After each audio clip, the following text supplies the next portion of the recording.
민주노총 상징 마크는 자주적이고 민주적인 노동조합 운동의 역사와 전통을 계승하고 인간의 존엄성과 평등을 보장하는 참된 민주사회 건설을 향한 염원을 나타내고 있습니다.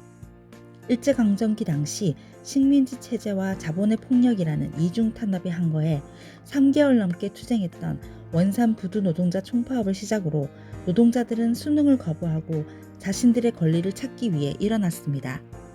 노동자들은 임금 인상이나 노동 환경에 대한 경제 투쟁을 넘어 화순 탄광 노동자들의 단독 정부 수립 반대 투쟁 등 민족 전체의 공익을 위한 정치 투쟁에도 앞장서며 한국 사회의 변혁을 이끌어왔습니다. 그러나 해방 후에도 이어진 친일파들의 지배구조는 쉽게 무너지지 않았고 노동자들은 그야말로 기계처럼 일해야 했고 노동자들은 비명을 질렀지만 누구도 들어주지 않았습니다. 하루 종일 허리 한 번 펴지 못하고 화장실도 못 가고 차비가 아까워 걸어다니며 잠자는 시간 빼고는 기계 앞에 앉아야 했던 평화시장 노동자들의 비참한 생활을 세상에 알리고자 했던 전태일 열사의 외침도 단단한 벽을 깨기엔 부족했습니다. 하지만 전태일 정신을 계승한 노동자들은 그 벽보다 더 단단해지기 위해 계속 싸웠고 마침내 87년 노동자 대투쟁이라는 거대한 파도를 만들어냈습니다. 어용노조를 앞세운 정권에 맞서 노동자 스스로의 자주적인 조직을 결성하고 연이은 파업의 물결을 만들어냈습니다. 당시의 어용노조들은 조합원들의 이익은 뒷전이고 사측의 입장에서 조합원들을 감시하고 관리하는 수준이었습니다. 울산 현대엔진의 한 노동자가 노조의 문제에 대해 제기하러 찾아가자 어용노조 간부들은 그를 폭행했고 피를 흘리는 동료를 본 다른 노동자들이 참아왔던 분노를 분출하며 집회를 열었고 파업투쟁에 돌입했습니다. 이 바람은 조선소, 탄광, 중공업 등으로 번져가며 전국이 파업으로 들끓게 되었습니다. 6월 당시 2,725개였던 노동조합은 연말에 4,086개로 늘어갔고 전국적인 단일화된 조직에 대한 열망을 요구하게 되었습니다. 그리고 마침내 민주노조들의 전국 조직인 전국노동조합협의회, 즉 전노협이 결성되었습니다. 전노협의 출범은 세상을 변화시켰습니다. 적으나마 임금이 인상되었고 소득 수준이 늘어나면서 소비재의 판매도 늘어났습니다. 노동자들의 고가의 가전제품을 살 수 있게 되었고 자신의 자동차로 출근하는 시대가 열렸습니다. 이것은 다시 기업의 이윤 창출로 이어지게 되었고요. 전노협을 계승한 전국민주노동조합 총연맹, 즉 민주노총은 출범한 지 한 해 만에 노동법 개혁에 맞서 3,000여 개의 노조가 참가한 역사적인 총파업 투쟁을 전개하였습니다.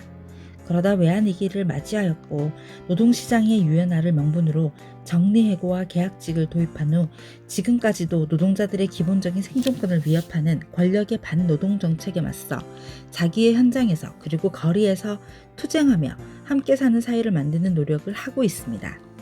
민주노조의 활동은 전체 노동자들을 위한 것이었으며 사회를 바라보는 국민의 인식에도 영향을 주었습니다.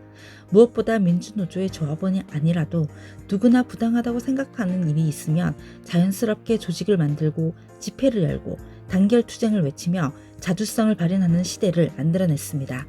또한 노동자가 인간답게 살기 위해서는 법제도를 잘 만들고 집행하는 것도 중요하다는 것을 인식하고 제도권 정치를 개혁하기 위해 정당을 만들고 직접 정치의 길에 뛰어들었습니다. 선배들이 개척해놓은 자랑스러운 역사는 이 사회를 진일보하게 만들었습니다. 우리 또한 열심히 투쟁해서 후대들이 지금보다 더 나은 세상에서 살 수 있도록 해야 하겠습니다. 중앙의 굴삭기 삼날은 국가경제의 중추인 건설산업을 상징하고 주먹은 자주민주 통일의 정신으로 평등과 연대의 원칙 아래 노동 3권을 쟁취하고자 하는 건설 노동자의 힘을 나타냅니다. 연두색은 건설 노동자들의 정치, 경제, 사회적 지위를 향상하고자 하는 이상을 나타냅니다. 1998년 2월 2일 사회적인 소외 속에 최소한의 인간적인 요구마저 무시당하며 살아갈 수밖에 없었던 대구의 일용직 건설 노동자들이 대규모적인 투쟁으로 인간선언을 한 날입니다. 1997년 12월 부패한 정권과 독점 재벌에 의해 나라의 경제는 곤두박질치고 건설 산업은 무더기로 도산하게 되었습니다. 전문 건설업자들은 일방적으로 임금 삭감과 중식 제공을 거부하면서 소위 협조문을 돌렸습니다. 하지만 천여 명에 이르는 건설 일용직 노동자들은 두류공원, 대구시청, 대구백화점 등 대구 주요 지역에서 투쟁의 불길을 지피며 당당하게 노동자로 자신의 모습을 드러내기 시작했습니다. 전문 건설업체의 협조문을 철회시키고 이듬해 1998년 3월에 임단협을, 4월에 단체 협약을 체결하였습니다.